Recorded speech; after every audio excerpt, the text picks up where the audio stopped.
Hello. Let's see here. I guess I'll do a little intro music here.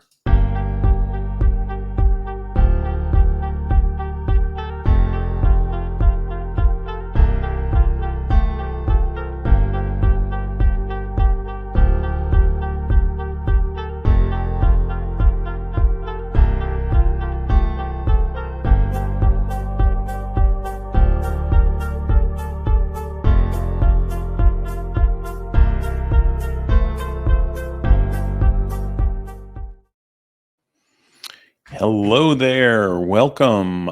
Looking forward to giving you an absolutely powerful and insightful hour here talking about mental fitness and self sabotage. If you are logging in, I know some folks said they were going to be watching this live, some people watching this in replay. So I am curious if you are here watching this live right now, just type in the chat where it is that you're logged in from. I would love to know where it is that you're watching from. I'm here in Austin, Texas, actually just on the border of Cedar Park, Texas. That's up by uh, sometimes jokingly referred to closer to Dallas than downtown Austin, but it's it's a beautiful area to be in.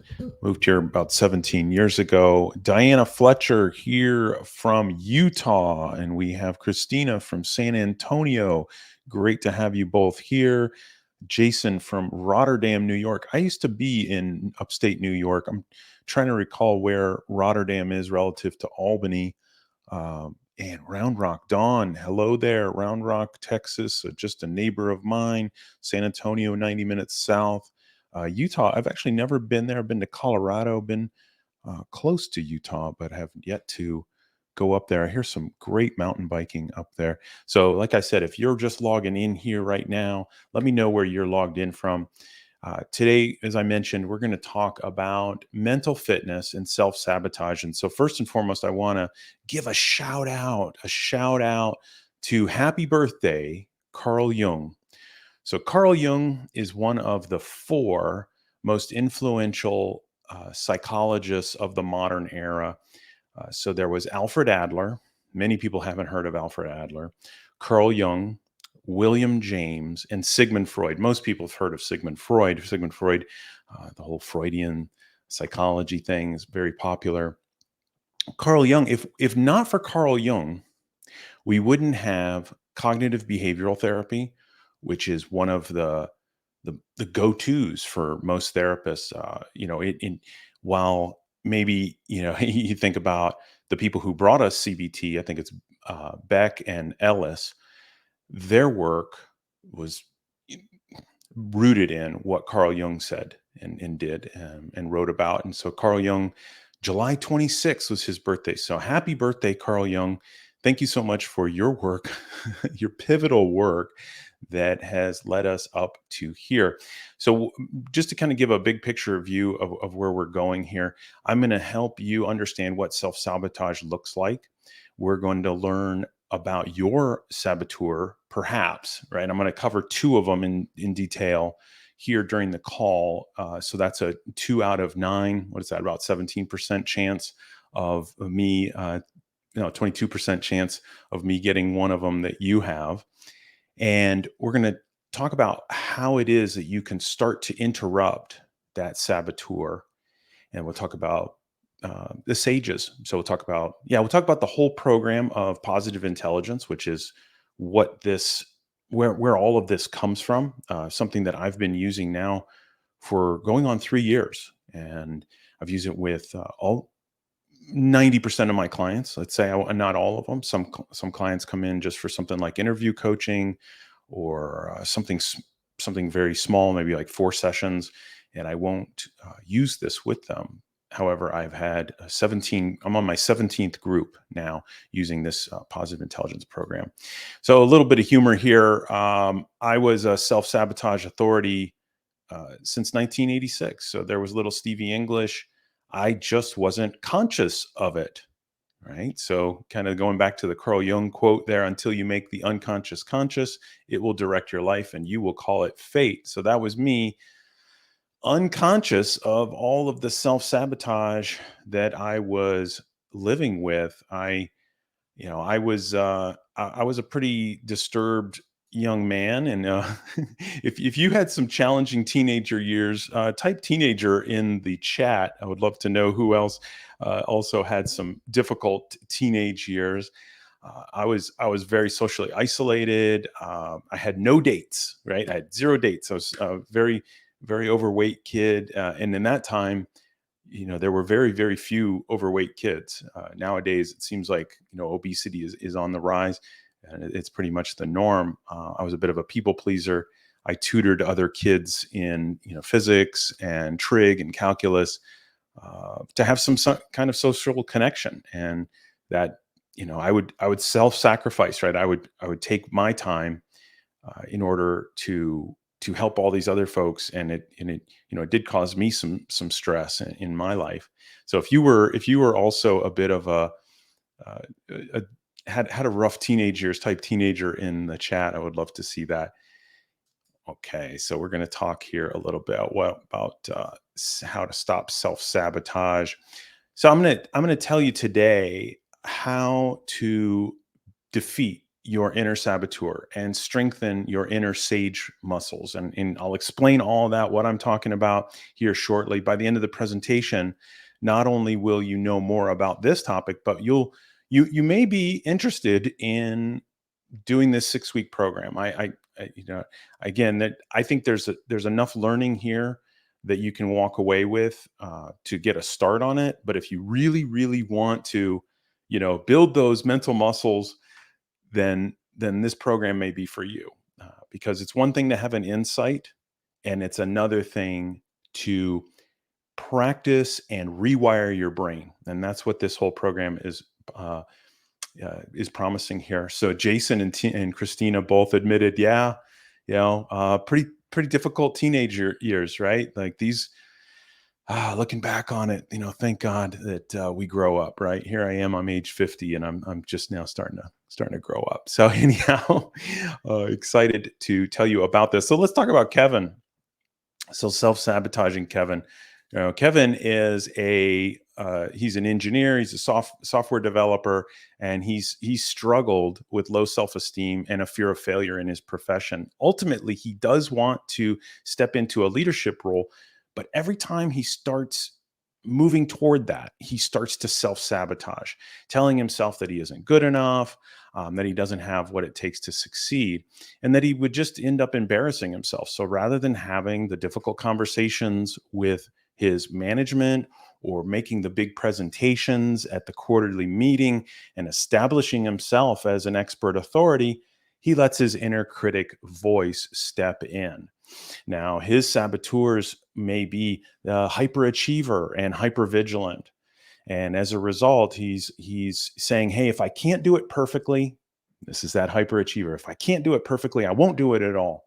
Whereas the hyper vigilant is saying, "Hey, I these are all the things that can go wrong, and I'm more focused on what can go wrong than what can go right."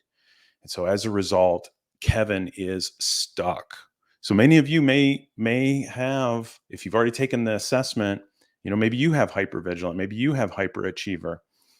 And if so, then you're kind of like Kevin. So Kevin, though, what Kevin did was he did work with a coach, and he was able to conquer his saboteurs.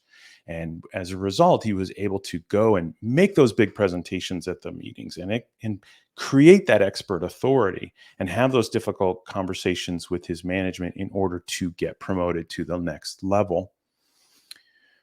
Let me bury the lead here. Do I have any Star Wars fans out there? If you're a Star Wars fan, are you Team Yoda or Team Vader? Right. I'm going to bury the lead here. I'm going to tell you that when we look at saboteur and sage, saboteurs are like Darth Vader. You know, Darth Vader, he had a pretty tortured, self-tortured existence, right? He never really seemed at peace. he was always angry. Next thing you know, he's like choking somebody with his mind and lifting them up. You never really saw Darth Vader at peace, and that's because he was run by saboteurs. He was run by saboteurs.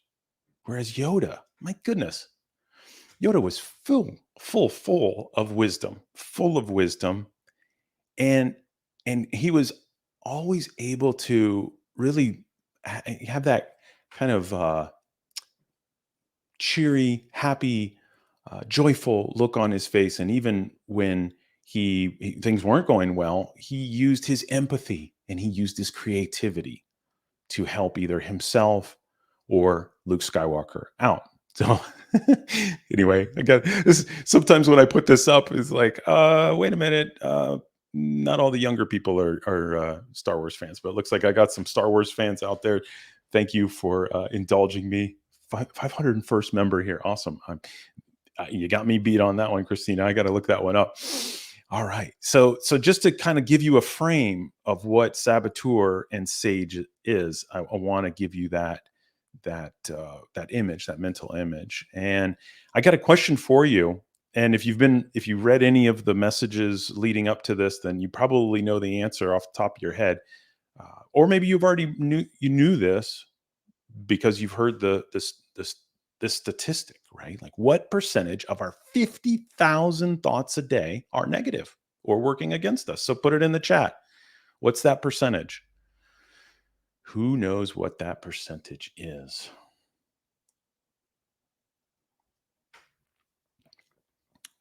Anyone? Bueller? Anyone want to make a guess? Anyone want to make a guess? Anyone might want to make a guess at that? All right. 70%. So Jason, great. Yep, absolutely. It's greater than 70% of our thoughts are negative. And as a result, hey, and it's evolutionary, right? It's not that it's a bad thing. In fact, if that was the other way around, where 70% of our thoughts were positive, from an evolutionary psychology perspective, or from an evolution perspective, we would have been hosed, because that 70% negative thinking is what kept us surviving. It kept us when we were on the in the savannah, maybe savannah, Georgia, but no, when we were on the savannas of Africa, when we were in these prehistoric times, we had to worry about the lion, the tiger, the bear. Oh my, right? We had to be hyper vigilant.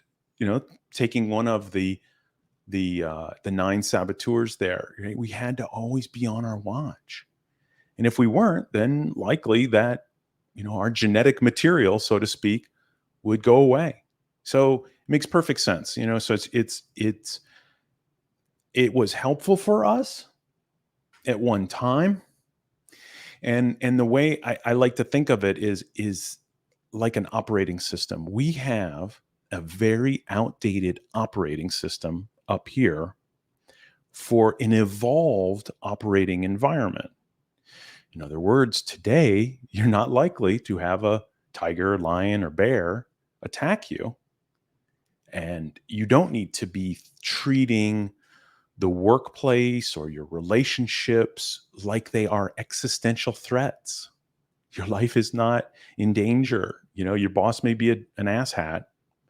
I wonder how that's going to transcribe asshat. Anyway, your boss may be a jerk, but you're not going to die. So while you've got this amygdala, this little part of the brain that is reacting to stressors and taking you into fight, flight, fawn, or freeze, whenever it senses some kind of threat, it's really unhelpful. It's really unhelpful. And guess what? You have a choice of a new operating system. That's what I'm pointing to in today's webinar, is a new operating system that you can install in your mind through using neuroplasticity, through using the fact that if you have the same kind of thought over and over again, it will wire in. What do they say? Hebb's law: neurons that fire together wire together. So let's start firing off some different neurons instead of the ones that you have been doing for years and years and years. Please, if you have any questions along the way, type them in the chat. It brings me to this question. What is this thing for? What is our brain designed for? Is it designed for happiness and innovation? No way. What is it really designed for? It's designed for one thing. It's designed for survival. That's it. We associate fear with a survival instinct, leading us to protect ourselves by self-sabotaging.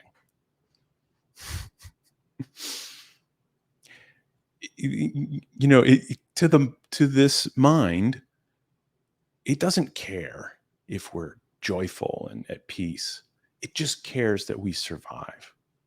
But you can make a choice. You can make a choice.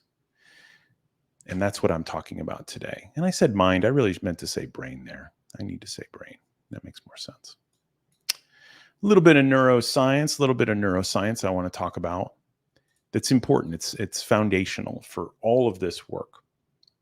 And it doesn't matter what that little graph looks like there. That was just a little brain scan, a functional MRI. There's two modes. Let me make this a little bit bigger just so you can read it. There is the task positive network and the default mode network. Now there's other networks in the brain, but I just want to make it simple for myself and for you. The default mode network is called default because unless we're specifically engaged in a task, then that's what kicks on. So just imagine like you're sitting on your couch, you're doing nothing. What starts to happen? You get that mind wandering. You get the monkey mind. You start imagining the future. You start reliving the past. You may start to ruminate. How many of you have experienced that, right? When you're not involved and engaged in something, you get those ruminating thoughts, imagining the future, your mind wanders. Well, that's the default mode network. And that's, most of us have a really, really strong default mode network. However, that's where our saboteurs live. That's how we self-sabotage, is through these types of thoughts. So think about your inner critic. When does your inner critic show up? Not when you're engaged in the presentation, not when you're engaged in writing, not when you're engaged in whatever kind of creative endeavor. It's right before, right? When does the inner critic show up? Is right before the moment that you're about to go do something. But that's before you do something. Now, here's the cool thing. There's the task positive network. And so this is the attention demanding part of your brain. It includes our conscious attention towards the external environment. This happens through our various senses. And this is important here. The task positive network processes sensory inputs. And this is why I'm going to harp on this for a minute. The reason why processing sensory input activates the task positive network is how we can access the sage mind. Let me explain. So our sage lives in the task positive network. That's where we can have abstract thought. That's where we have task orientation. That's where we can be more creative. That's where we can navigate through situations. We can mentally navigate through a situation and say, okay, hey, I understand this is where I want to get to. And these are the steps. So that right there, when we're able to activate the task positive network, that's where we can activate our sage wisdom. And the way to activate it, I'm kind of burying the lead here. The way to activate it is through sensory input, process sensory input. Now, when is it that we're able to process sensory input? Well, one of the easiest ways is through mindfulness, a mindfulness practice. Anybody here watching today, if you already do some kind of mindfulness practice, be it yoga, meditation, any of the above, is just type in what it is that you currently do. Do you breathing exercises? Do you do yoga? Do you do some have insight timer and you do guided meditation, something like that? If you're doing any of those, or prayer is a mindfulness activity, and it activates the task positive network. So if you do any of those, any of the above, please type that in the comments. I'd love to know, where it is that you're starting from right now. Okay.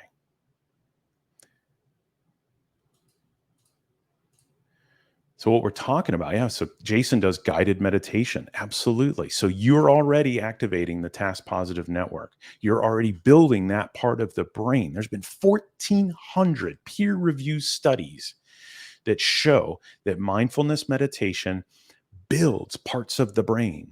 So Christina uses the Calm app. She does yoga and meditation. Dawn uses prayer. Absolutely. So all of the above that I mentioned, you're already doing it. You just may not be aware of what it's doing for you and how it is doing it for you.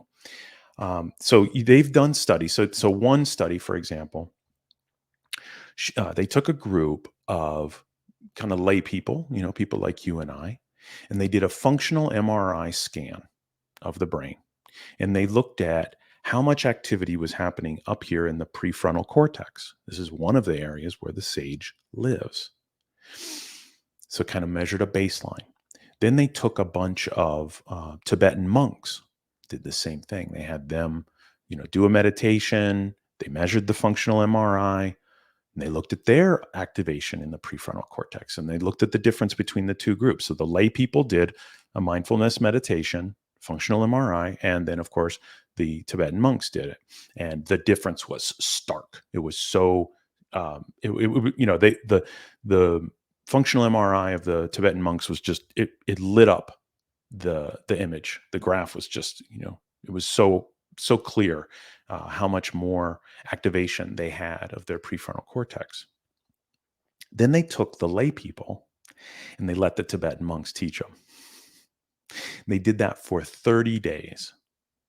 And mind you, this program is a 6-week program. So think about the impact of doing something for 6 weeks. So they did the 30 days with the lay people, and then they went back and remeasured them, and the differences were huge. It was statistically valid differences. I don't have the graphs with me, but the point here is that we can build these parts of our brain where the sage lives, so that we can have more empathy, more creativity, be able to navigate difficult situations better, be able to activate ourselves and take action even in the face of some type of fear situation. All of those things we'll be able to do once we build our brains up in this way. So mental fitness, what is this, right? Your capacity to respond, as I mentioned, to life's challenges with positive rather than a negative mindset. And what is the impact? Well, it gives us peak performance, gives us peace of mind and wellness, and of course, it impacts our relationships. Where does this whole thing come from? So the program. Let me make this larger so it's full screen. Let me see. Oh, it kind of cut off a little bit there, but you can read it.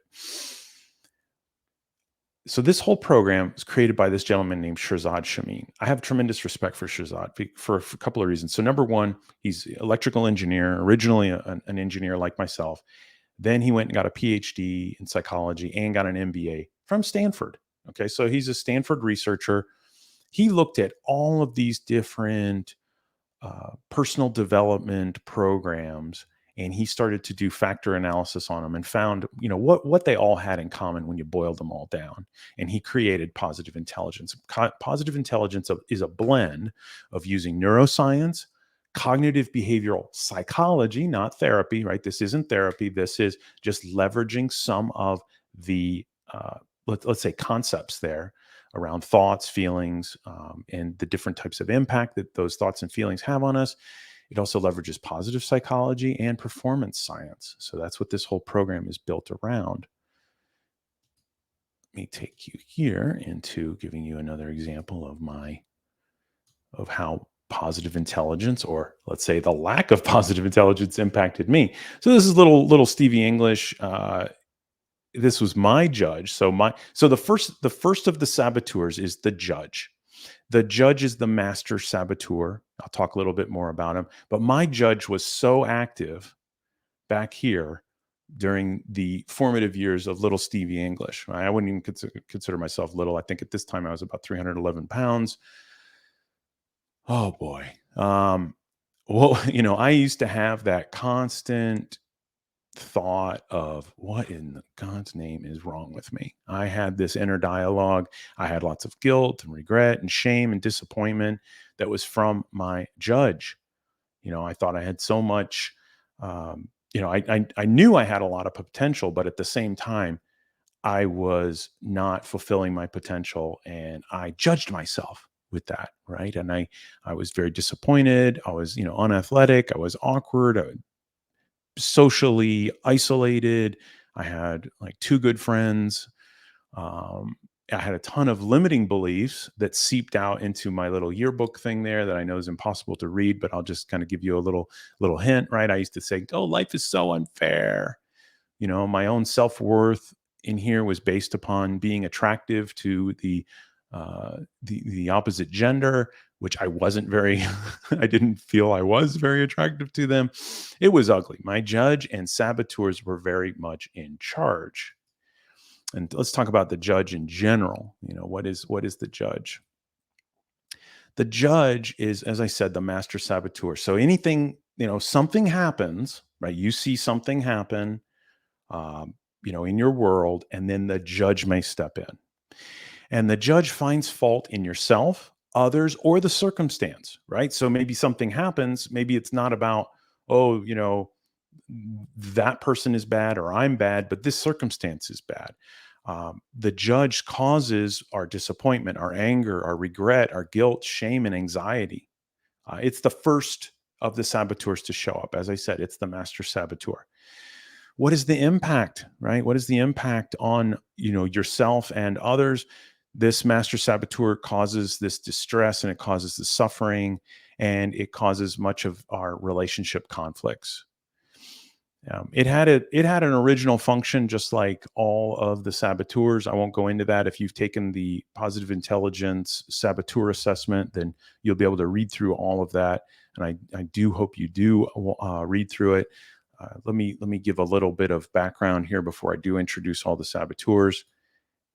Let's see here. So the saboteurs, really, when Shirzad Shamin created this program, he recognized that there's kind of two sets of columns, and rows here. And so what he found was that it comes down to, so your personal style and what it is that you're motivated by. And then underneath that, if you look at motivation, right, you're either motivated by independence, acceptance, or security. And then your style is either to avoid, earn, or assert. And then as a result, it created this matrix of the 9 saboteurs. So I'm curious at this point, if you've already taken your saboteur assessment, type in the chat, what is your number one saboteur? I'm just curious. I'd love to know. And I'd also love to know who it is that has taken the saboteur assessment. I know many of you have sent me emails. I appreciate that. I've noted it down in my tracking for the prize for getting the $1,000 coaching program. So whatever your number one saboteur is, please type that in the chat. I'd love to know. I'll tell you so my number one is pleaser. And it was no surprise to me when I read about pleaser. Oh my goodness. I've been a people pleaser my whole life. My pleaser saboteur has been really, really strong. In fact, I did a TEDx speech about it. Yeah, pleaser. So Christina's got a pleaser as her number one. Yeah, pleaser. Oh my goodness. We got Dawn and Christina both with pleasers. Yeah. So if you haven't taken the assessment, please do. I really think it's going to be helpful for you. Really, regardless of what you decide to do, right? Like if you're like, oh, I watched this webinar, just raising your self-awareness. Diana, avoider. Yes. And we're actually going to talk about the avoider here coming up. So, even if all you do is watch this webinar today, you're going to be able to do something called the saboteur interceptor. And I'll talk about saboteur interceptor here shortly.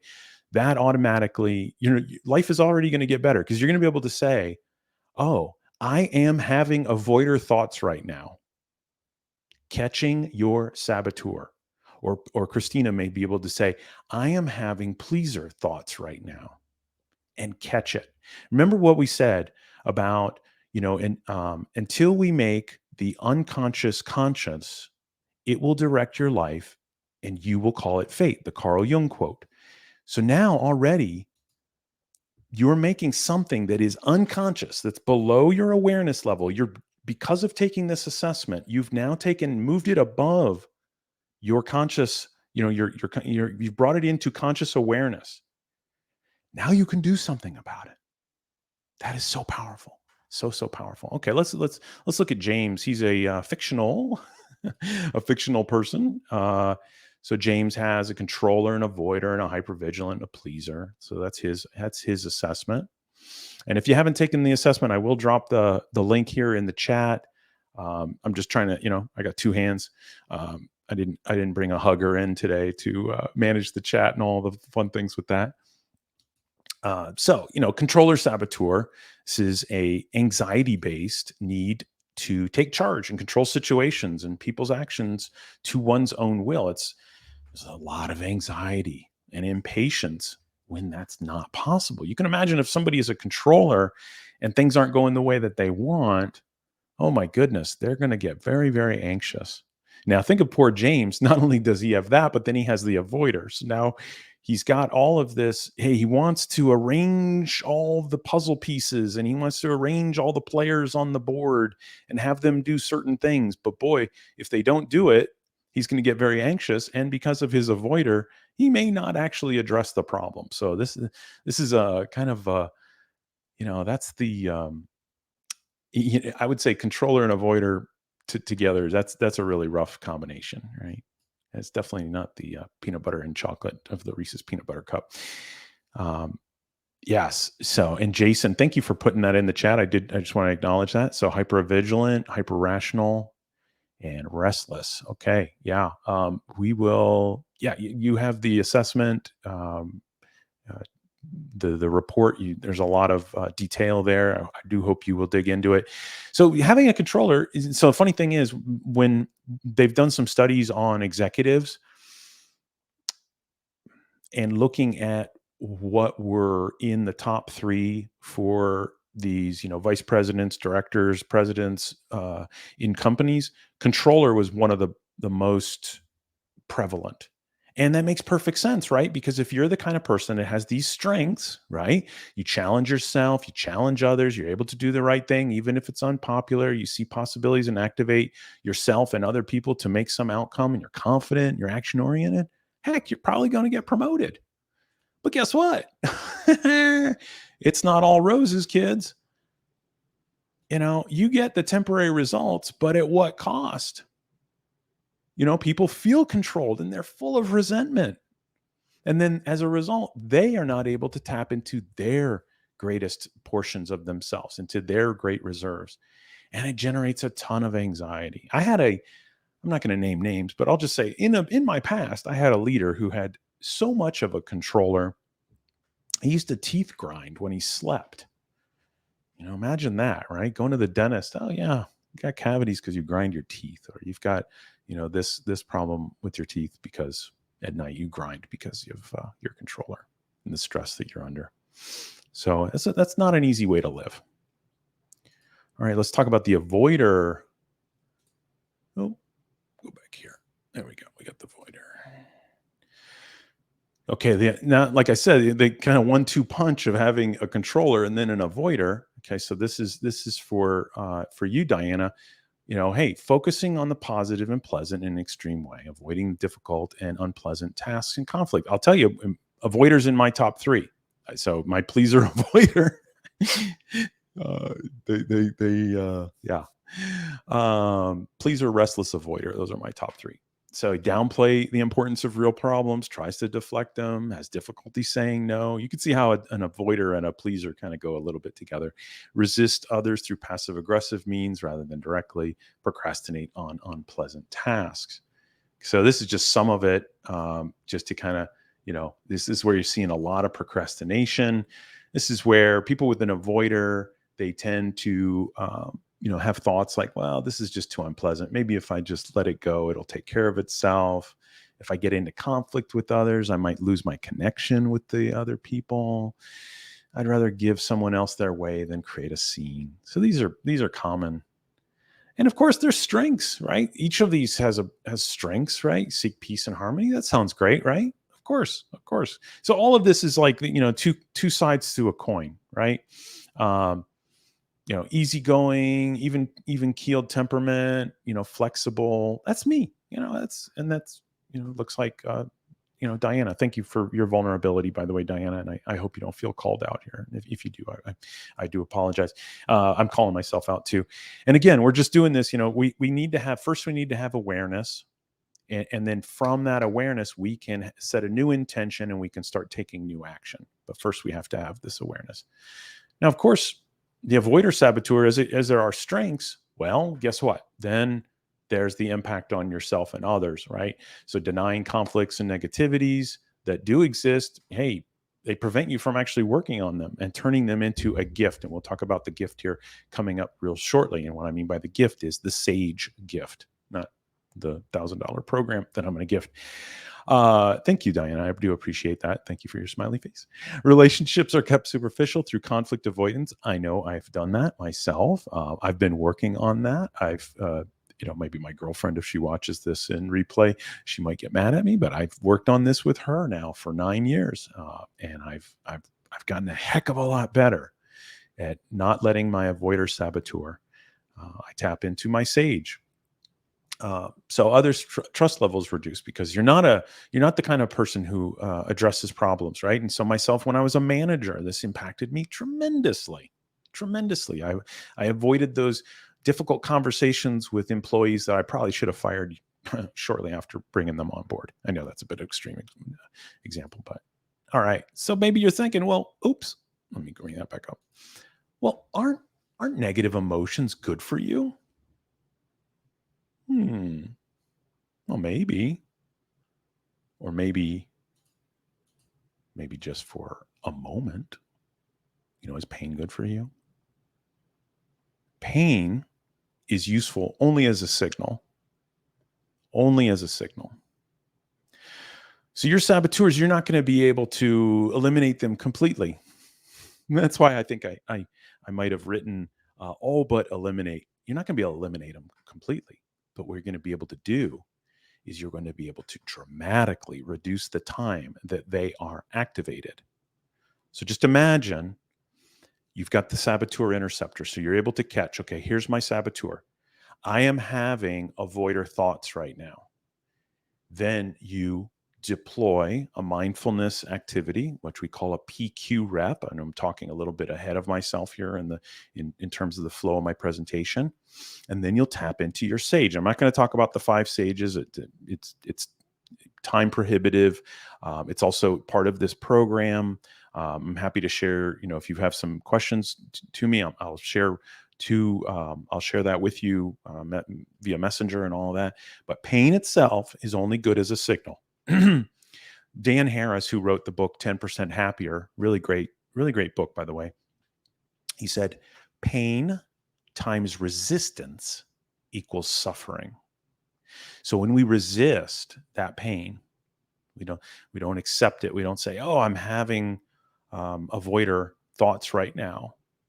Okay, and accept it. We don't accept it. When we don't accept it, we resist it, and then it continues to stay active in our world, right? It's like that other saying, I think, I don't know exactly where it came from. I've done some Googling on it. Pain is inevitable, suffering is optional. I think they attributed that to the Buddha or something, some Buddhist phrase. But, pain is inevitable, suffering is optional. Well, we're going to put our hand on the hot stove every so often, but it's about removing it very quickly. So staying in negative emotion hurts our ability to see clearly and respond with empathy, curiosity, creativity, and laser focused action. And what I'm saying there is, have you ever had that where something really bad happened and the whole world gets really small and it's either this or that, right? Like either A or B. Either I'm, should I stay or should I go?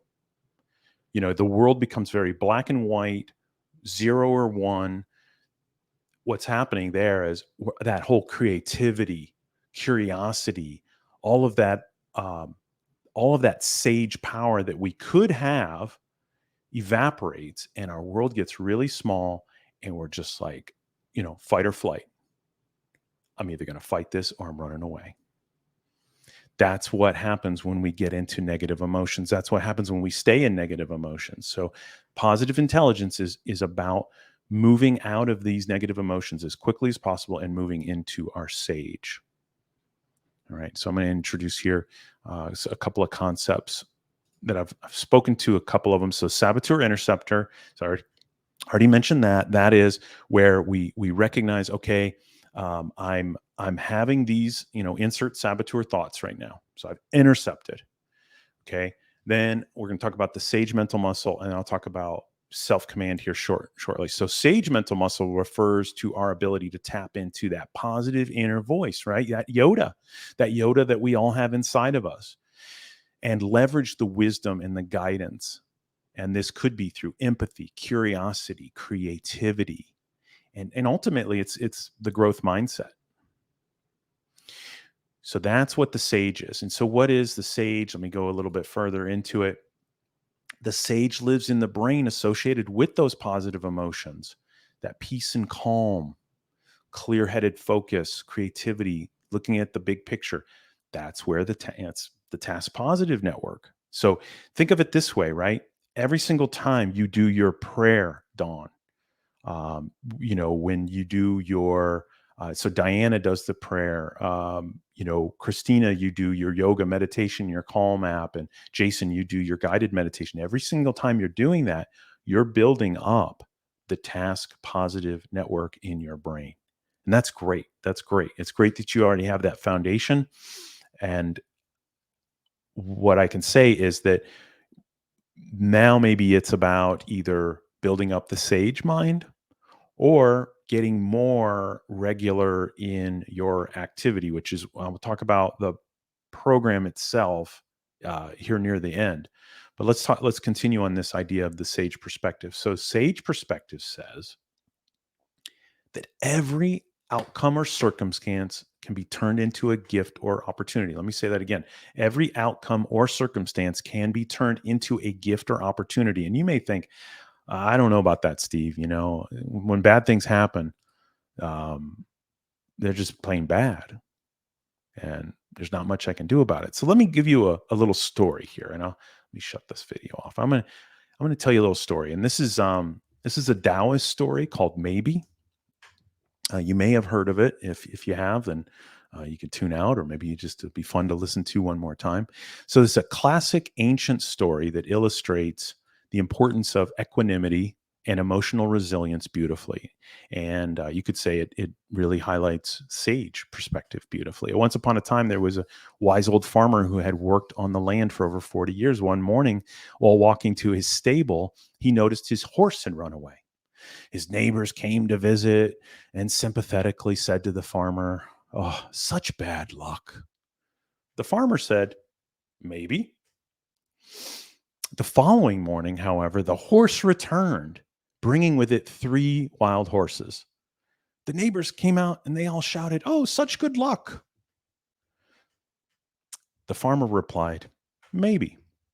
The following afternoon, his son tried to ride one of the untamed horses and was thrown off the horse, causing him to break his leg. The neighbors came to visit and tried to show sympathy and said to the farmer, "How unfortunate." The farmer replied, "Maybe." The following morning, the military officials came to the farmer's village to draft young men into the army to fight in a new war. Observing that the farmer's son's leg was broken, he wasn't drafted into the war. The neighbors congratulated him on his good luck, and the farmer calmly replied, Maybe. So think about this story for a moment. We don't know what is good or what is bad. We actually have a choice. Think of this Shakespeare quote. I love this Shakespeare quote from Hamlet. He said, "There is no good or bad except thinking makes it so." I think that's the quote. I might have jumbled a couple of words around, but it's the same idea. There is no good or bad, but thinking makes it so. We get to choose. We get to choose. And that's what the sage perspective is all about. So the question is, which perspective is true? The saboteur says, oh no, this is bad. This is bad. Whereas the sage says, hey, this is a gift. And the answer is whichever you believe becomes true. Whichever you believe comes true. Can I get a heck yeah? Can I get a just type in the chat. I mean, do you get this? Do you get what I'm saying here? Are you picking up what I'm putting down? Let me know in the chat. Let me know. For whatever reason, Restream's telling me it said since the beginning that nobody's here, but I think you're all here. So do you get what I'm putting down? Do you get what I'm saying here? You get to choose. You get to choose. You get to choose. Absolutely, Christina. Yeah, you get it. We get to choose what it is. Diana, yes, thank you. I know sometimes you get away from the keyboard and you're hearing me and you're like, hey, wait, he wants me to type in the keyboard again. All right, so we'll talk a little bit about self-command. We've talked about saboteur interceptor. We talked about sage. So self-command is a mental muscle. Yeah, from a problem to a helper. Yeah, that is it. You could turn the saboteur from a problem to a helper. Yes. Absolutely, because it's a signal, right? So your saboteur is a signal. Now it's really, do you want to stay in saboteur or do you want to say, hey, I'm having these kinds of thoughts now, this is the signal. It is. It's a helper. Some people say like your inner critic. Well, turn your inner critic into a friend, right? Your gremlin, whatever the term is, depending on what book you've read or what have you. Yeah, it can be turned into a friend. So let's talk a little bit about self-command. So that's the mental muscle that allows you to exert command over your thoughts. So now let's just say this way, right? So you've intercepted the saboteur. Now you use your mental muscle to exert control to bring you to do the PQ rep or the mindfulness rep, whatever it is. So your mindfulness. So just like you do a prayer, maybe the prayer or the meditation or what have you, but you're doing that right in the moment. It's not like, oh, wait a second, I'm going to go sit down in my ashram. I'm just kidding. None of us have. Maybe somebody who watches this video may have an ashram or meditation room. Let me go home and sit in my meditation room because I just got saboteur hijacked. No. We can do all of these right here, right now, right in the moment. Some of them you can do without anybody even noticing. You could be sitting at a desk in an office or at a meeting room, and you could be doing a PQ mental muscle rep. So self-command muscle takes you from saboteur into your PQ rep, then once again moves you from there into sage. So again, it's the ability to control one's thoughts. So self-command muscle is what gives you the cultivates that inner mindfulness, gives you control over the inner dialogue instead of being at the at control of your thoughts. You're now controlling your thoughts. Hope that makes sense. Okay, so now let's do ourselves a little bit of a 10-second PQ rep. And I'm going to do what's called a tactile PQ rep because it's easy and fun and it's demonstratable right here instead of you watching me breathe or instead of you watching me stare off into space or any of the above. We'll do a tactile. So be with me here. So what I'm going to ask you to do is just to take two fingers and focus with such attention that when you move your hand back and forth, you move your fingertips back and forth with such attention that you can feel the ridges of your fingertips. Okay. So you can feel those ridges of your fingertips. Now you can move your fingertips down to your palm and sense that. Now, again, remember what I said about the task positive network. It's where we process sensory information. So guess what's happening in the old squish between the ears? That task positive network is firing up. It's like somebody put a key in the ignition, starting the car up. So we've just done, just do that for a couple more seconds. I just did a little breathing. I don't know why. I just, for whatever reason, my natural response, especially when I'm alone, is to also breathe and become mindful of my breath. You can combine them. So this right here, you've just done a 10-second PQ rep. You fired up your task positive network. So just imagine, right? Like you just got saboteur hijacked. Something happened. I catch it. I intercept it. Now I fire up the task positive network. It's like thinking, hey, I'm going to need to fire up the part of the brain for me to solve this thing that's in front of me. So first thing I'm going to do is go ahead and do this sensory based. Yeah, Jason, you got it, right? It's simple. It's so simple. And think about this, right? Maybe right now, and I'm making a big fat assumption here, and I know what happens when you make an assumption, but I'm imagining that maybe your meditation routine is part of maybe your morning, right? Like you've got your 5 a.m. club, your magical morning, your atomic morning, whatever it is, it's that you've got where you get up, you do a little bit of exercise, maybe do some meditation, or maybe you do it after lunch, or maybe you do it after dinner, or maybe you do it before bed, or whatever it is.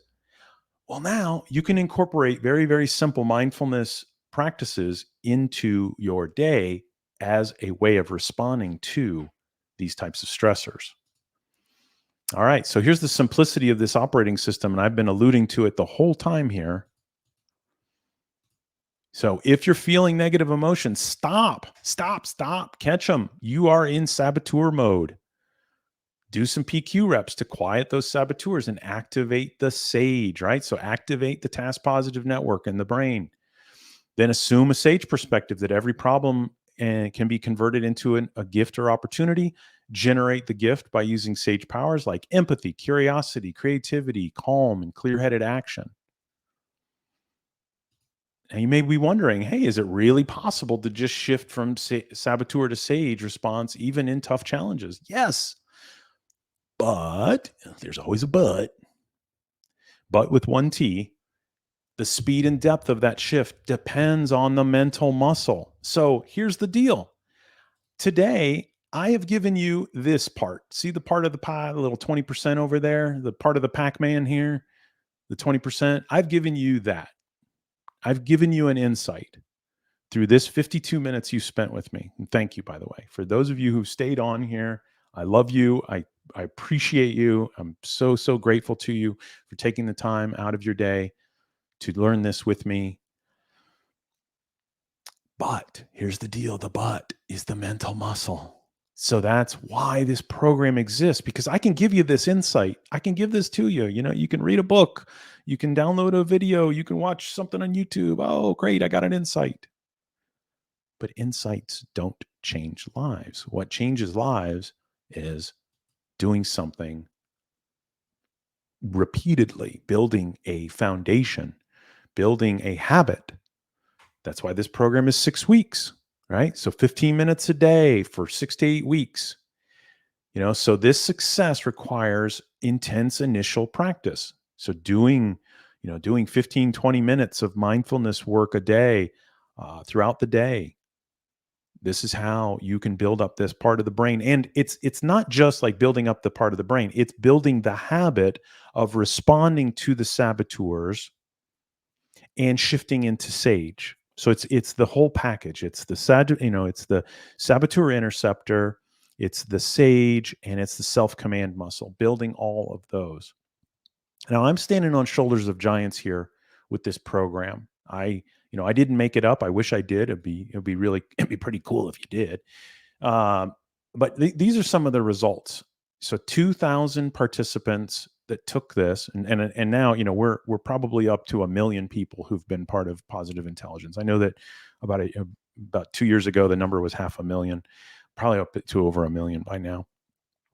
But these were the results that, they took a sample early on, said, hey, what'd you get out of it, right? 90% of the people said that they now use mental and emotional energy more effectively. 76% said improve their ability to develop others. 92, better teamwork, improving well-being, managing stress better, improving empathy, better at conflict management, all of the above. What is the program? Program's very simple. 6-week duration. You watch one weekly video.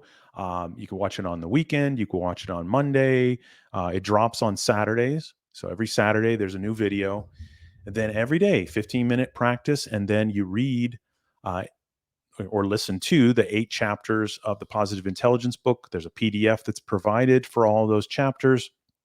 And then through the app, which is a really, really great app. It's I don't know what revision it's on. I think it's on like revision 3. And it is really, really amazing app. Like in the 6-week program, if you stop somewhere in a video and you come back to watch it, it takes you to exactly where you were. It tracks where you are in terms of your daily PQ reps. So it gamifies this whole thing. It tracks, how many reps you've done, how strong your PQ muscle is. So it keeps a cumulative chart. Anyway, I can share some screenshots with you if you're interested. It's a super powerful app. And then on top of all of this, if you're enrolled in my Positive Intelligence program, then once a week you'll be on a 30-minute pod call. You'll have accountability partners with 2, 3, maybe 4 other people. I generally keep the groups to 5 people or less. That's been what I find to be the sweet spot. Too many people, it's harder to manage. Too few, there's not as many perspectives. Very simple program, the basic logistics of it. Here, I'll just share this with you, and I'll drop this in the chat in terms of these links. Hey, for you, if you want me to save a spot for you, and I will talk about the giveaway here in a second. Oh man, I am right on time. Whew, I'm looking here. I got one more slide. Thank you again for your patience. Again, I'm so grateful to you. If you haven't already taken the assessment, please take the assessment. So you just go to positiveintelligence.com/assessment. If you want me to save a spot for you in the next group, just send me a text, your name and your email address to 512-553-2360. You can also grab 15 minutes on my calendar. I'll drop this in the chat on the various platforms. I got this on LinkedIn, and I also have this on Facebook. The deadline to register is the 10th of August. The first weekly video drops on the 12th. Okay, now those of you who are here today, you are all eligible for the raffle. I'm going to raffle off one of these seats in my next group. So this is when you would be starting, and this is better. These are better odds than the Texas lottery, right? Like, better odds than Powerball, right? Like I think ultimately there's only going to be like maybe 10 to 20 people who are in the raffle group. So by the 3rd, so if you're watching this in replay, first of all, type #replay. For those of you who are here live, if you haven't commented, then I'm not going to know that you are here. So please just say, hey, I'm here, Steve. I just didn't want to answer any of your other questions. Type #replay. Anybody who watches this between now and the 3rd of August will be eligible as well. And please send me your top 3 saboteurs to my email address, info@stephenenglish.net. info@stephenenglish.net. So you need to do 2 things, basically, just to kind of reiterate this. You need to take your saboteur assessment, tell me your top 3 saboteurs, send it via email. If you did it via direct message, that's fine too. I just want to make sure I got everybody. And then either comment, #replay if you're watching this in replay, or if you're on here today and you've remained silent, just say, hey, Steve, I'm here. Let me know that you're here, and then you'll be eligible for it. That's it. That's as simple as it gets. And I just told you all of what I just had on this thank you slide. So if you do have any questions, I'm going to hang here for maybe another minute or so. Otherwise, I really, really, really appreciate you. If you may also be wondering about cost. This, as I said, it's $1,000 program, so it's actually $995. I rounded it up because I didn't want to say $995 program, but that's what it is. It's a 6-week program, super powerful. I'm going to put also some of the testimonials in the chat. I've had, like I said, 16 groups go through this so far. Great, great, great feedback. Really, it's been life-changing. I had one client who had a cancer diagnosis who leveraged what she had learned through positive intelligence to help her navigate that. And that was a year after she did positive intelligence. So that just tells you a lot. I had another client who she doubled her income through our coaching, and part of the coaching was this positive intelligence program. So if you've got questions, please send me a message. Again, I'm so thankful for all of you here who were present today. You're all now eligible for the raffle. I really do hope that one of you who's here live on the call does win, because I'll get you in that next group that starts on the 12th of August. And again, if you have any questions, please let me know. Otherwise, thank you. And I hope you have an absolutely wonderful day. Love you so much. And I hope that you take something from what I shared with you today, and also get, as much as you can around squashing these saboteurs. So thank you so much. Have a great one. Bye-bye.